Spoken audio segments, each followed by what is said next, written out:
Welcome y'all to Robin on the Farm. Today I'm going to show you how to make a 1-pound loaf of old-fashioned buttermilk bread using your bread machine. This is a great little small loaf to make if there's just a couple people in your family and you can't go through very much bread, or if you just want to make a fresh loaf of bread every day. I love to do that. So this is a yummy little loaf. Now, to make a 1-pound loaf using your bread machine, you need to be sure that you have a 1-pound loaf capacity bread machine.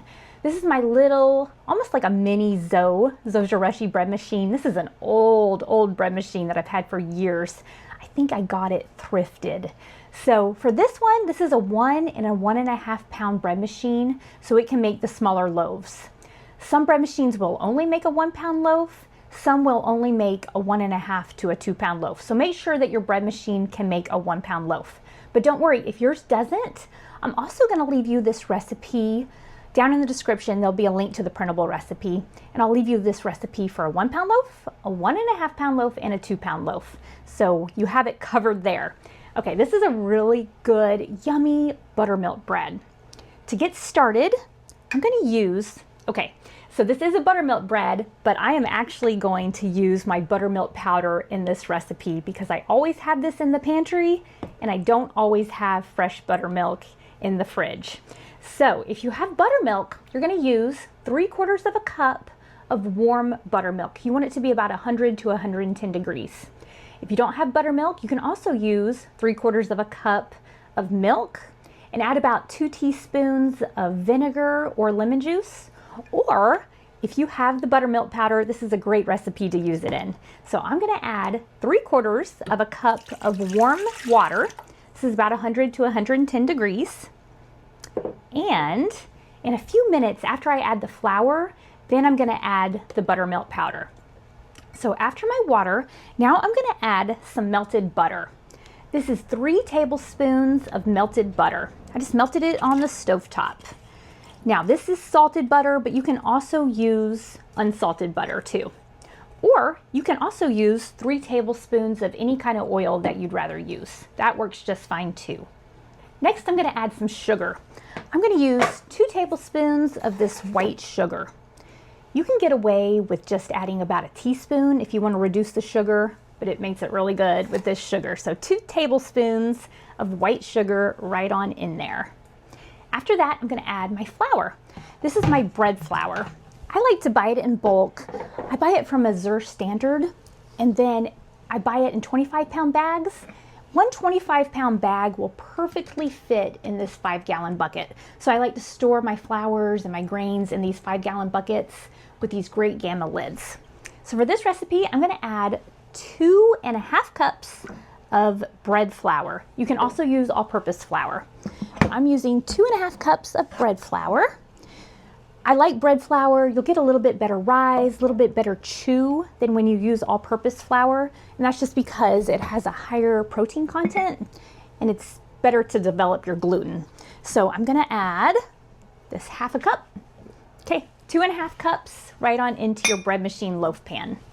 Now that I have the flour in there, I'm going to add my powdered buttermilk. So I'm going to add 3 tablespoons of this powdered buttermilk. It smells really good too. It smells just like real buttermilk. Okay, so 3 tablespoons right on in there.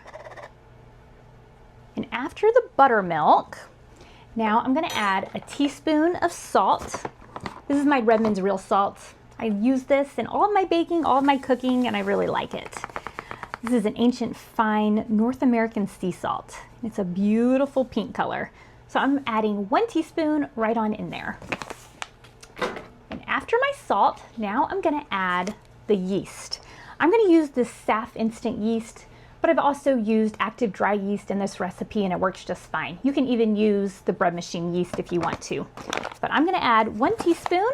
Just going to put it right in there with everything else. I buy mine in bulk like this, just like I do my flours because I do a lot of baking. Keep it in the freezer. It'll last way past the expiration date. This one is actually from about 3 years ago. It expired, but it works perfectly fine because I kept it in my freezer. Okay, those are all of the ingredients to our old-fashioned 1-pound loaf of buttermilk bread. I'm going to throw this into my bread machine.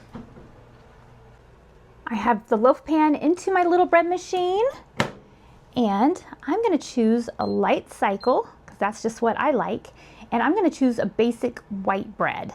This also works really well if you want to do a quick cycle, but I'm going to press start, and this is going to start mixing and kneading right away. In about 5 minutes, I'm going to check on this ball of dough, make sure it doesn't need any extra flour or any extra water. That's really important to do when you're using your bread machine. It's been about 5 minutes and I'm checking on my ball of dough and it's looking pretty good. It's not sticking to the sides or to the bottom, so I know it's not too wet, and it's not looking dry or crumbly. So I think it is perfect. If yours is looking a little bit too wet, add about a tablespoon more of flour.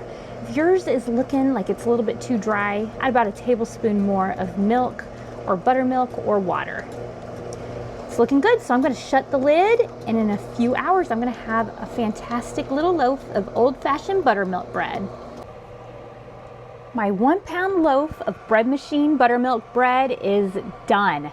Time to get it out of this bread machine.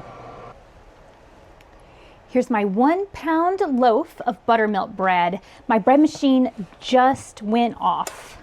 So this took a few hours, but look at this gorgeous little loaf of buttermilk bread. Doesn't this look good? Okay, this is what I like to do every time I get a loaf of bread out of my bread machine. I have a little tiny bit of butter melted in my cast iron melting pot, and I like to brush this butter all over the crust. This gives you a softer crust, which is what I like it for. Also gives you that nice buttery flavor, that pretty shine, and that's all it takes. Then after I brush it with butter, I like to just cover it with a tea towel. That lets that warmth, the condensation, give me an even softer crust. And for the best crumb, best crumble, you want to let your bread cool all the way before you slice into it. I can never resist. I always slice into it warm, but I am going to let it cool off just for a little bit because it is really hot right now. It was dinner time, so my family and I already got into this buttermilk bread. But look what a gorgeous slice of bread this is. Look at this bread. Oh, look at that. It is soft, it's light, it's fluffy, has a nice tang from the buttermilk. Oh, it's so good.